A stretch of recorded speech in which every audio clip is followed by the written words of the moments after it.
Hey everyone, I was doing some research on some new beard products that I wanted to test out for this channel.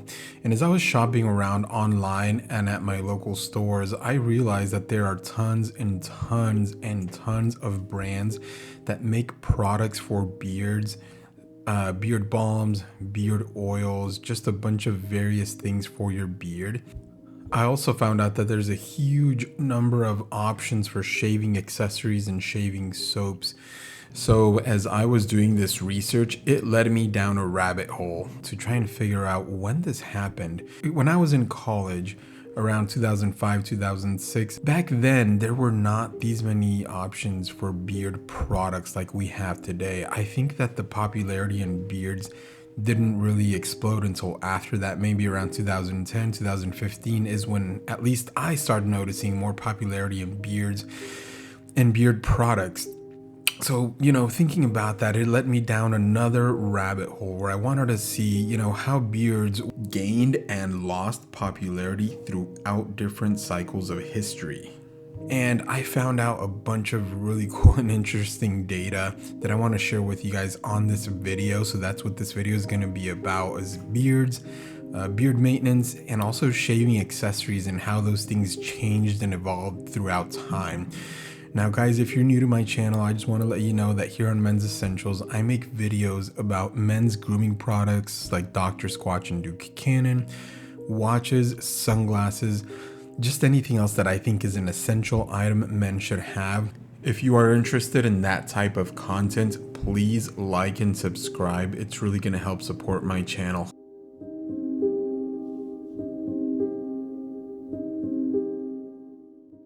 So the first thing that I researched was what were some of the first tools and methods that men would use to shave and trim their beards. And I was able to find some records of the earliest tools that were used were clamshells. And they would actually use these clamshells to tweeze out the hairs on their beard. That sounds pretty painful. And then later on, if they wanted to shave, they actually started using sharpened clam shells and obsidian shells, to actually, I guess maybe they would scrape off or actually sharpen them up enough to the point where they could shave off that hair on their cheeks. But then another source I found also mentioned that not all men, not everyone obviously would shave their beards off, because beards were a sign of virility. Even for our ancient ancestors, beards, just represented maturity. So a lot of women that were seeking partners, it seems like they would like it when a man would have a beard, because it would show them as a strong, competent man that would take care of her and children if they created a family. But I'm really happy that we have the tools that we have today to maintain our beards. I definitely would not want to tweeze out my beard hairs with clamshells. I found some really good information on ancient Egypt and Mesopotamia. Now, around 3000 BC in both of these places, there's some evidence that suggests that priests would actually shave their entire bodies and not just their faces. And these priests were, trying to do some ritual practices. It is said that they wanted to be completely purified when they appeared in front of gods or did any sort of rituals for the gods. So they would shave off all of their hair to be completely pure. Now, Egypt is a hot place, and back then, when people didn't have any sort of way to cool down, they would cut their hair just so that it wouldn't be too uncomfortable or hot. There's some information from Herodotus that says that all Egyptian men and women, both lower and upper classes, would actually shave their entire bodies from head to toe. If you look at art from ancient Egypt, you will notice that in a lot of the art they do have hair and beards in some of the depictions. They would use wigs and fake beards basically to decorate their bodies because they still like the way they look.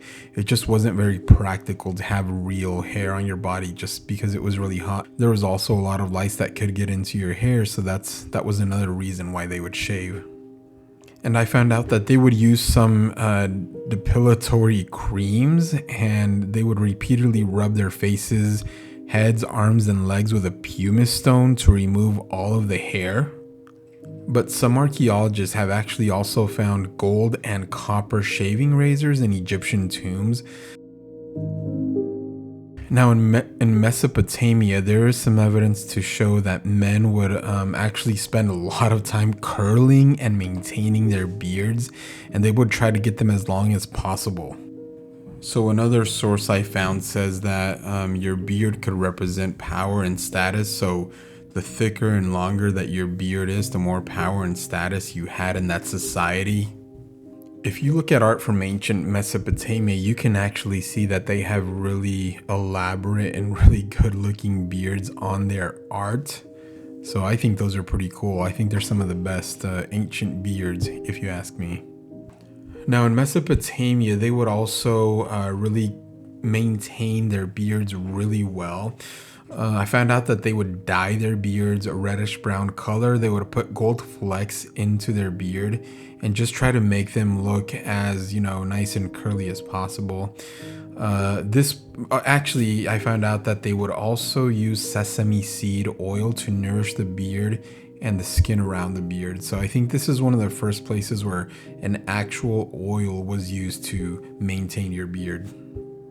Now, moving on to ancient Greece, if you look at a lot of art from ancient Greece, you'll notice that a lot of the men have, big, beautiful, well-grown beards. And there was a reason for that. If men had what was considered an inadequate beard, or if they shaved their beard and they appeared to be effeminate, a lot of the times these men were humiliated in public. So the Greeks really took their beard seriously.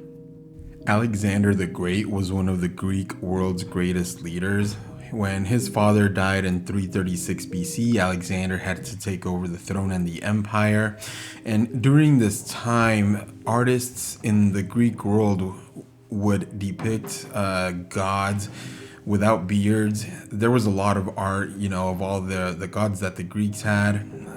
And all of these statues and paintings that they would make of them did not have any facial hair, or most of them didn't have any facial hair. I think Zeus is one of the few gods who has always kept his beard.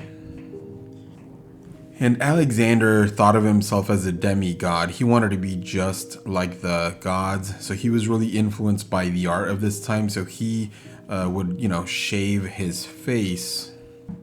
But then there's also another piece of information about Alexander the Great. If you have studied him or know about him, you'll obviously know the story that says that he ordered his soldiers to shave their beards off so that the enemy would not have an advantage and wouldn't be able to grab their beards during a battle. And around this time is when copper and iron razors actually started to get popular too. Now, one more detail about beards in ancient Greece. Beards were a sign of virility, manhood, and wisdom. The only time that men would shave off their beards were whenever they were in a time of mourning, and also as a form of punishment for Spartans, apparently. So shaving your beard off, if you're sad and you're mourning the death of a loved one, or if you're going to be shamed by an enemy, then that's the time when a Greek would shave their beard off. Another part of Greek history that I want to cover in regards to beards is the depictions of Hercules. Now, he was depicted, sometimes with a beard and sometimes without a beard, just depending on if beards were popular at that time or not. So, for example, around Alexander's time, when shaving became more popular, more artwork of Hercules without a beard started to be created. Before that time, most of the depictions of Hercules had him, showing a beard. And you can see this changing throughout time too. But I was able to find a couple of pieces of art. One from the 17th century, this ring that has a cameo of Hercules, and he does not have a beard in that one. And then I found another one that also shows Hercules without a beard. So it's just really interesting to see that. And I was thinking about our modern times today and how we go back and forth with Hercules too. There was a movie with Arnold Schwarzenegger called Hercules in New York. And in that movie, he's clean shaven. And then in the 90s, there was a TV show with Kevin Sorbo called, about Hercules too, and he was clean shaven in that too. And I think it wasn't as popular to have a beard. But then in 2015, The Rock was in a Hercules movie, and in that movie, he had a beard. And that's around the time, when beards really started exploding in popularity. So I think that's why they decided to put a beard on him. I actually do wish I could speak to the creators of all these TV shows and movies to ask them why they decided, to give a certain Hercules version a beard and why they decided not to give it, to him sometimes. That'd be cool just to pick their brains and see what what their thought process was through that. If you look at ancient Roman artwork, you'll notice that a lot of the men were clean shaven. And this was very normal up until the Emperor Hadrian changed that and he started donning a beard. I'm going to talk more about Emperor Hadrian later on, but for right now, I want to talk about how ancient Roman men would actually shave their beards. So it sounds like they actually were still using pumice stones. A lot of young Roman men would celebrate their first shaves with a party, as a way to welcome them into adulthood. There was a tool called the novacilla that was used for shaving. I found a couple of pictures of that. And again, the pumice stone was also used to rub off the stubble. Massage oils and perfumes were applied to the face to soften the skin. So you could think of that as an aftershave.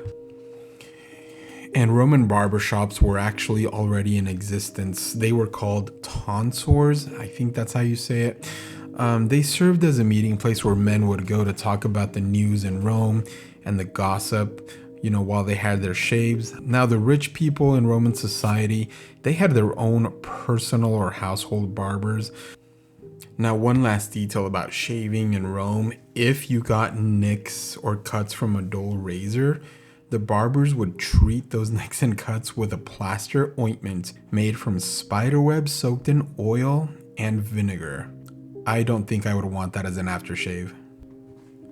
Now, Emperor Hadrian is the emperor that brought beards back into popularity in ancient Rome. And I found two sources that mention two reasons as to why he decided to grow a beard. The first data point here says that he wanted to hide some blemishes from his skin, and that's why he grew a beard. But then the other source that I have here says that Hadrian really loved Greek learning and Greek philosophy, and a lot of the philosophers, even in his time, still had their beards and grew their beards long, just to show that they were mature and that they deserved respect. And apparently Hadrian really liked to go to lectures of, some Greek teachers, specifically Stoic philosophers. And he noticed that they would say that having a beard followed the universal laws of nature. And so Hadrian really agreed with that and really thought, if he was going to be a man of wisdom, that he was going to follow the universal laws of nature. So he decided to grow a beard, and he wanted to model that for the rest of Roman society. So apparently, it looks like he set the tone for that time, and a lot of people started growing their beards. And emperors after him, you can see that they grew their beards too. Marcus Aurelius, Commodus, Pertinax, and many other emperors after him. If you look at the busts of a lot of these emperors after him, you can see that they all have beards. So I think that Hadrian really set a change in motion when he decided to grow a beard. And I just wanted to make one more quick comment about another historical figure portrayed in art, and that was Jesus. The very earliest depictions we have of him were clean shaven, but then also sometimes he had a beard. And this was all around in the same time when they started drawing pictures of him.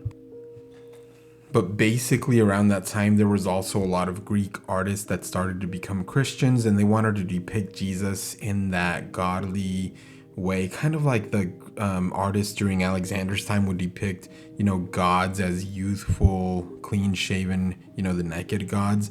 Well, it was sort of the same idea when they started making drawings of Jesus and art of Jesus. They wouldn't draw him naked, but they would draw him, as a youthful man without a beard. They just wanted to give him that same look because the culture of many people in the culture in that time were Greek. So that just kind of followed the tradition that previous Greek artists had. Now, I found a lot more information on Jesus and how he got a beard and why we make art of him with a beard now. That's pretty much the only way you see him. I feel like I could make a whole nother video about him and many other historical figures, and actually I have one more historical point I want to talk about, and this is presidents of the United States. Again, guys, I am in the United States, so that's what I'm familiar with, but I just wanted to bring this up quickly. There were actually no presidents with beards up until Abraham Lincoln. Martin Van Buren was the 8th president. He kind of sort of had a beard, but it was really just really long and bushy sideburns that kind of went down to his cheeks, but I wouldn't consider it a beard. But then Abraham Lincoln came along and grew a beard, and after him, Ulysses S. Grant had a nice looking beard. Rutherford B. Hayes, James Garfield had nice beards. And then it seems like the beard, popularity started dying down because a couple other presidents after him had mustaches. In fact, Benjamin Harrison was actually the last president to have a full beard. After him, William Howard Taft had a really nice looking mustache, but he was the last president of the United States to have any type of facial hair. Woodrow Wilson, after him, he cut his, he shaved completely. Every other president after that has been clean shaven. So I think that's really interesting. Why don't they grow beards? I think it'd be really interesting to see either Trump or Biden with a beard. So my question for you is, if your favorite presidential candidate had a beard, would you vote for them? Does that actually matter to you? What do you think the general United States population would have to say about that? I'm just very curious about that, so please leave some comments and let me know what you think about presidential candidates with beards. So guys, I decided that this is going to be part 1 of my beard and shaving history video. I found so much information. I could probably make an hour-long documentary, but I'm just going to divide it up into parts. So this is part 1. If you guys are interested in this, please leave some comments. I'm really curious to hear what you guys have to say.